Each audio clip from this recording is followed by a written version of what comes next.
গাজীপুরের বুকে একসময় ছিল এক চাক্ষুষ আতঙ্কের নাম কেটো মিজান। অপরাধ জগতের এমন এক বাসিন্দা যার গল্প কোনো সিনেমাকেও হার মানায়। তার সাম্রাজ্য ছিল চান্দনা চৌরাস্তার মতো ব্যস্ত মোড়ে, যেখানে প্রতিদিন লক্ষ লক্ষ মানুষের আনাগোনা। কিন্তু সে সাম্রাজ্য গড়ে উঠেছিল খুন, ছিনতাই আর প্রতারণার মাধ্যমে। সাংবাদিক আসাদুজ্জামান তুহিনকে প্রকাশ্যে দিবালোকে গলা কেটে হত্যার পরও তার চোখে ছিল না কোনো অনুশোচনা, বরং সাংবাদিকদের সামনে চোখ পাকিয়ে বলেছিলেন, আপনারা করেন নাটক, আমি করি রিয়েল। তার এই ভয়ঙ্কর সাম্রাজ্যের উত্থান আর নৃশংসতার বিবরণ এবং সাংবাদিক হত্যার সেই রোমহর্ষক ঘটনার বিস্তারিত জানতে হলে পুরো ভিডিওটি দেখুন।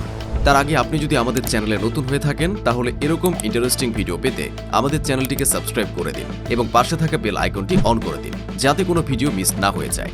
জামালপুরের মেলান্দহ উপজেলার এক নিরীহ শান্ত সরল গ্রামে জন্ম হয়েছিল কেটো মিজানের। গ্রামের মানুষ তাকে চিনত একজন সাধারণ মানুষের মতো। হয়তো চেহারায় তেমন আলো ছিল না, কিন্তু চোখে ছিল চতুরতার ঝিলিক, যা কেউ তখনও বুঝতে পারেনি। প্রায় 25-30 বছর আগে ভালো জীবনের আশায় কিংবা হয়তো ভিন্ন কোনো পরিকল্পনায় তিনি তার স্ত্রী পারুল আক্তার গোলাপীকে নিয়ে রংপুরে পাড়ি জমান। সেখানে তার জীবনে মোড় নেয় এক ভয়ঙ্কর বাঁক, যেখানে স্বপ্ন আর সততা মিলিয়ে যায় আর শুরু হয় অন্ধকার রাজ্যের দিকে যাত্রা। রংপুরে পৌঁছে কেটো মিজান ধীরে ধীরে বুঝতে শুরু করলেন কিভাবে মানুষের দুর্বলতা ও সুযোগকে কাজে লাগিয়ে নিজের প্রভাব বিস্তার করা যায়। তিনি শুধু একাই এগোলেন না, তার স্ত্রীকেও নিলেন সঙ্গে। গোলাপী হয়ে উঠলেন তার ডান হাত, একজন নারী যিনি অপরাধের খেলায় কেটো মিজানের সমান পারদর্শী হয়ে উঠলেন। অবশেষে তারা গাজীপুর মহানগরের চান্দনা চৌরাস্তার মতো ব্যস্ততম এলাকায় নিজেদের ঘাঁটি গড়ে তুললেন।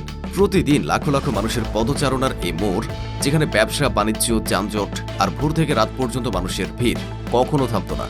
ঠিক এই বিশৃঙ্খলাকে ঢাল বানিয়েছিল কেটো মিজান দম্পতি।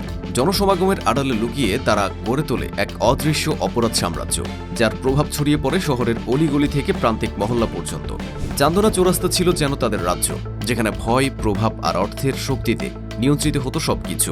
কেউ তাদের চোখে চোখ রাখার সাহস পেত না, কেউ প্রতিবাদ করতে চাইলে হারিয়ে যেত নিঃশব্দে। কেটো মিজান আর গোলাপীর এ জোট ধীরে ধীরে হয়ে উঠল এমন এক অপরাজেয় শক্তি, যার বিরুদ্ধে কেউ মুখ খোলার সাহস করত না।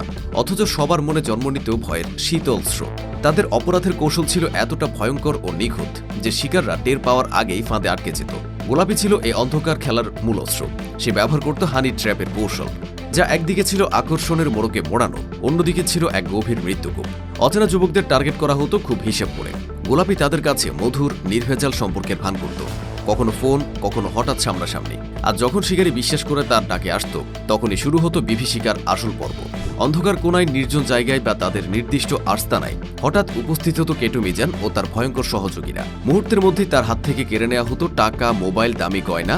কখনো কখনো শারীরিক নির্যাতনও চালানো হতো, যাতে শিকার ভয়ে পুলিশের কাছে না যায়। তবে তাদের অপরাধ চক্র শুধু দুজনের মধ্যে সীমাবদ্ধ ছিল না। এই দম্পতির ছত্রছায়ায় কাজ করত দেশের নানা প্রান্তের শীতল মাথার অপরাধীরা। পাবনা, খুলনা, কুমিল্লা, শেরপুর ও ময়মনসিংহের মতো জেলাগুলো থেকে তারা বেছে নিত সবচেয়ে নির্মম ছিনতাইকারী, খুনি ও মাদক ব্যবসায়ীদের। এই দল ছিল এমনভাবে গঠিত যেন প্রতিটি সদস্য জানে কখন, কোথায়, কিভাবে আঘাত হানতে হবে আর পালিয়ে যেতে হবে অদৃশ্য হয়ে। পুলিশের খাতায় শুধুমাত্র কেটো মিজানের বিরুদ্ধে ছিল 15টি মামলা, যার মধ্যে ডাকাতি, চাঁদাবাজি, মাদক ব্যবসা থেকে শুরু করে খুন পর্যন্ত সব ধরনের অভিযোগ ছিল।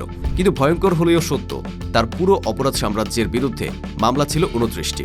অথচ বেশিরভাগই রহস্যজনকভাবে দীর্ঘদিন অমীমাংসিত থেকে গেছে। তাদের শক্তি এতটাই অটল ছিল যে স্থানীয় মানুষও মুখ খুলতে ভয় পেত।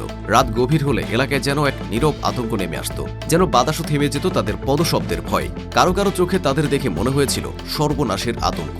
আর এভাবে কেটো মিজান ও গোলাপী বছরের পর বছর ধরে গাজীপুরের চান্দনা চৌরাস্তা ও আশেপাশের এলাকা শাসন করেছে, এক অদৃশ্য সন্ত্রাসের রাজত্ব প্রতিষ্ঠা করে। গত বৃহস্পতিবার গাজীপুরে ঘটে যায় এক ভয়াবহ হত্যাকাণ্ড, যা কেটো মিজানের সাম্রাজ্যের নৃশংসতাকে সবার সামনে তুলে ধরে। সেদিন শেরপুরের বাদশা মিয়া স্থানীয় একটি এটিএম বুথ থেকে 25,000 টাকা তুলেছিলেন। এই বিষয়টি নজর এড়ায়নি গোলাপীর। সে বাদশা মিয়াকে হানি ট্র্যাপে ফেলার চেষ্টা করে, কিন্তু বাদশা মিয়া পরিস্থিতি বুঝে গিয়ে গোলাপীকে খুশি মারেন। ঠিক তখনই আগে থেকে ওত পেতে থাকা কেটো মিজানের সহযোগীরা ঝাঁপিয়ে পড়ে এবং চাপাতি দিয়ে বাদশা মিয়াকে এলোপাথারি কোপাতে শুরু করে। সে মুহূর্তে উপস্থিত ছিলেন দৈনিক প্রতিদিনের কাগজের স্টাফ রিপোর্টার আসাদুজ্জামান তুহিন। তিনি তার মোবাইল ফোনে এই ভয়ঙ্কর দৃশ্যটি ভিডিও ধারণ করেছিলেন, কিন্তু দুর্বৃত্তরা বুঝে যায় যে ওই ভিডিও তাদের শেষ করে দিতে পারে। শুরু হয় তুহিনকে ধাওয়া। তিনি প্রাণ বাঁচাতে দৌড়ে গিয়ে একটা চা স্টলে আশ্রয় নেয়, কিন্তু সেই স্টল থেকেও তাকে টেনে বের করা হয় রাস্তার মাঝখানে। জনসম্মুখে প্রকাশ্যে তাকে কুপিয়ে গলা কেটে হত্যা করে কেটু মিজান ও তার সহযোগীরা।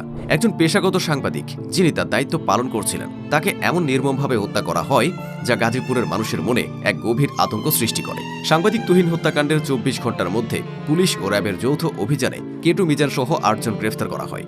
কিন্তু আদালতে যাওয়ার সময়ও কেটু মিজানের চোখে অনুশোচনা ছিটে ফোটাও ছিল না। তাকে যখন পিচপোড়া করে হ্যান্ডকাপ পরানো অবস্থায় আদালতে নিয়ে যাওয়া হচ্ছিল, তখনও তার ঠোঁটে ছিল বিদ্রুপ মাখা হাসি। সাংবাদিকদের ক্যামেরার লেন্স যখন তার দিকে ঘুরে যায়, তখন তিনি ঔদ্ধত্যের সাথে বলেন, আপনারা নাটক, সিনেমা, ছবি করেন, আমি করে রিয়েল। কালকে মিডিয়া লোকাল, আমি করে রিয়েল। তার এই কথাগুলো প্রমাণ করে অপরাধ জগতের এই বাসিন্দার মন কতটা নিষ্ঠুর এবং হিংস্র। গাজীপুর মহানগর police commissioner doctor Mohammad Nazmul Karim Khan নিজে স্বীকার করেছেন, আমাদের ব্যর্থতা রয়েছে, অবশ্যই অবহেলা থাকতে পারে, আমারও অবহেলা থাকতে পারে। অবহেলায় অনেক সময় দেখা যায় আমার সীমাবদ্ধতা। এটিকে যদি আপনি অবহেলা এবং সীমাবদ্ধতা দুইটি একসঙ্গে গুলিয়ে ফেললে হবে না। তিনি আরও বলেন, 24 ঘণ্টার মধ্যে আমরা অ্যারেস্ট করেছি, এগুলোকে আপনারা অ্যাপ্রিসিয়েট করুন প্লিজ। আপনাদের অনুরোধ লাগে, আপনারা আমাদের কাজগুলোকে অ্যাপ্রিসিয়েট করেন, আমাদেরকে সহযোগিতা করেন, আমরা কাজ করতে চাই। যদিও তিনি জনবল স্বল্পতার কথা উল্লেখ করেছেন, কিন্তু সাংবাদিক হত্যার দায় যে তারা এড়াতে পারেন না, সে কথাও তিনি স্বীকার করেছেন। গাজীপুরের মানুষ জানে, কেটু মিজান ও গোলাপীর গল্প শুধু একটা হত্যার কাহিনী নয়, এটি শহরের অন্ধকার জগতের এক ভয়ঙ্কর প্রতিচ্ছবি। একজন বাসিন্দা বলেন, আসলে আমরা তো পুরো আতঙ্কের ভেতরে আছি। যেমন একটা ঘটনা রাস্তার ভেতরে এভাবে ঘটে গেছে, সাধারণ মানুষ চলাচল করতে আতঙ্কের ভেতরে থাকে। সে নাকি একজন পেশাগত সাংবাদিক, সে ওই দিক থেকে দূরে আসছে, আত্মরক্ষার জন্য এখানে আসছে, এখানেও তার রেহাই হয় নাই। এই কথাগুলো গাজীপুরের সাধারণ মানুষের মনের ভয় ও অসহায়ত্বকে তুলে ধরে। গাজীপুরের পুলিশ প্রতিশ্রুতি দিয়েছে যে সাংবাদিক তুহিনের হত্যাকাণ্ডের বিচার দ্রুততম সময়ের মধ্যেই সম্পন্ন হবে। কিন্তু এই প্রতিশ্রুতির পেছনে লুকিয়ে আছে এক গভীর আতঙ্ক। কারণ কেটু মিজানের মতো একজন শীর্ষস্থানীয় অপরাধী প্রকাশ্যে চোখ পাকিয়ে দেওয়া হুমকি শুধু একটি মুহূর্তের ঘটনা নয়, বরং গাজীপুরবাসীর মনে বহুদিন ধরে ভয়ের শীতল স্রোত বইয়ে নিয়ে যাবে। এই দৃশ্য ছিল যেন অপরাধ, অহংকার আর নৃশংসতার এক উলঙ্গ প্রদর্শনী, যেখানে রক্তের লাল ছোপ, ভয়ের অদৃশ্য ছায়া আর ক্ষমতার মাদকতায় মাতাল এক অপরাধীর গর্জন মিলে সৃষ্টি হয়েছে এমন এক দগদগে স্মৃতি যা সহজে মোছা সম্ভব নয়।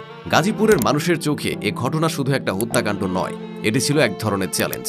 যেন অপরাধীরা প্রকাশ্যে ঘোষণা দিচ্ছে, আমরা অজেয়, তুহিনের রক্তের দাগ আজও শুকায়নি, অথচ তার খুনিরা হুমকি দিতে দ্বিধা করছে না। এ যেন ন্যায় বিচারের চোখে ধুলো দিয়ে সন্ত্রাসকে আরো প্রলম্বিত করার প্রচেষ্টা। এখন গাজীপুরের মানুষদের একটাই দাবি, সাংবাদিক আসাদুজ্জামান তুহিনের আত্মত্যাগ কোনোভাবেই যেন বৃথা না যায়। তার হত্যাকারীদের চিহ্নিত করে দ্রুত বিচারের আওতায় আনা এবং তাদের জন্য এমন কঠোর শাস্তি নিশ্চিত করা দরকার যা হবে অন্য সকল অপরাধীদের জন্য সতর্কবার্তা। কারণ যদি এই নৃশংস হত্যাকাণ্ডের যথাযথ বিচার না হয়, তবে এটি ভবিষ্যতের অপরাধীদের আরও বেপরোয়া করে তুলবে, আর গাজীপুরে আবারও রক্ত, ভয় আর অশ্রু শহরে পরিণত হবে।